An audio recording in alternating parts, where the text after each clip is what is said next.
Let's look at an example. Let's say we had a $300 cost plus a margin based on cost equals the selling price, and let's say that was a 35% margin based on cost.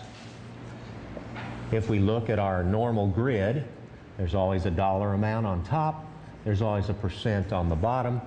The first thing plus the second thing always equals the third thing. Now,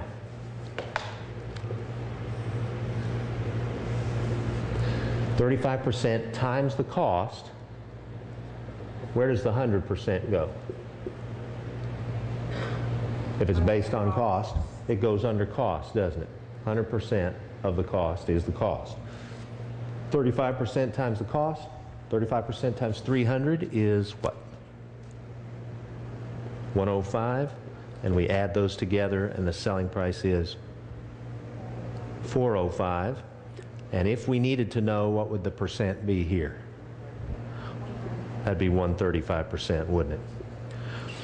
Okay, here's a business that has a 35% margin based on cost.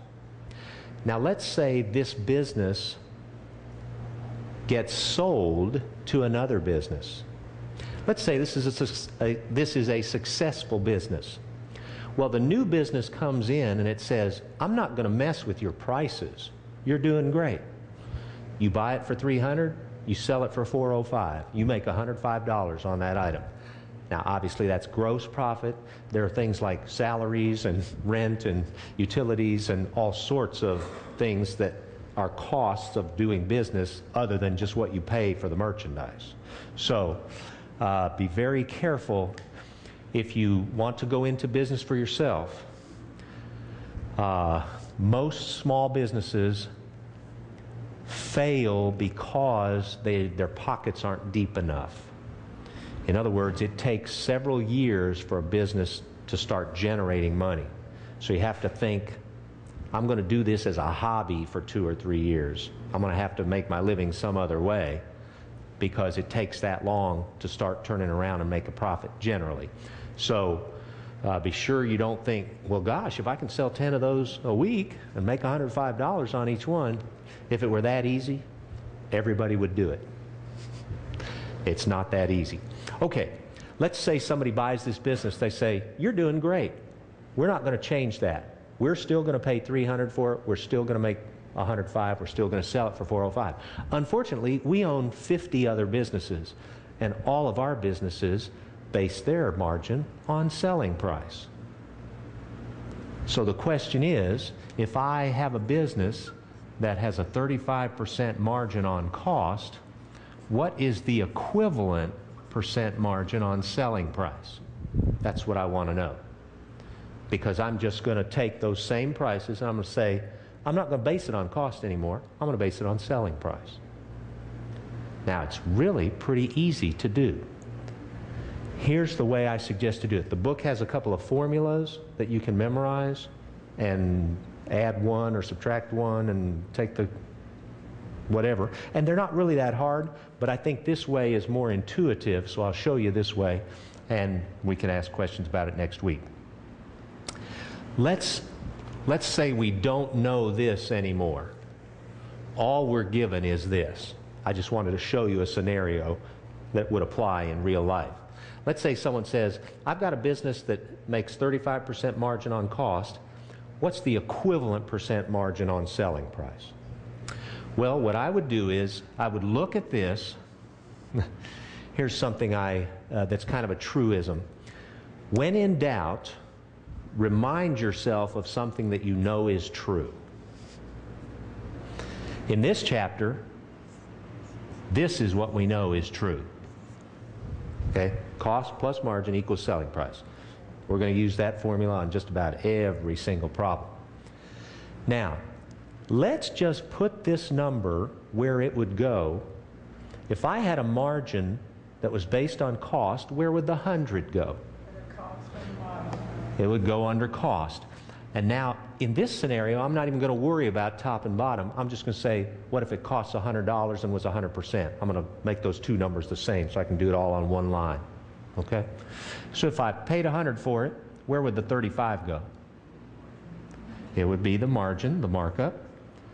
And what number would go under here? 135. Would everyone agree that I've made up a situation here? If I buy it for 100, sell it for 135, mark it up $35, that is a situation where this is a 35% margin based on cost. And to verify that, we say, we take this thing and we divide it by the 100 and we get 35% because that's the base. Now, all we have to do to find this other percent is say, well, comparing it to the cost, it's 35%. But I've just been bought by a business that compares it to the selling price. All we have to do is take that margin and divide it by the other number that's not 100. So take 35 divided by 135. That's the number that goes here. That'll be a decimal. We'll base it on, we'll change it to a percent, round it to 2 decimal places after we change it. So 35 divided by 135 is 0. What?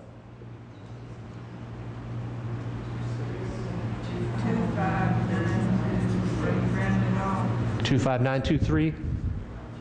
Does that sound? 925. Okay.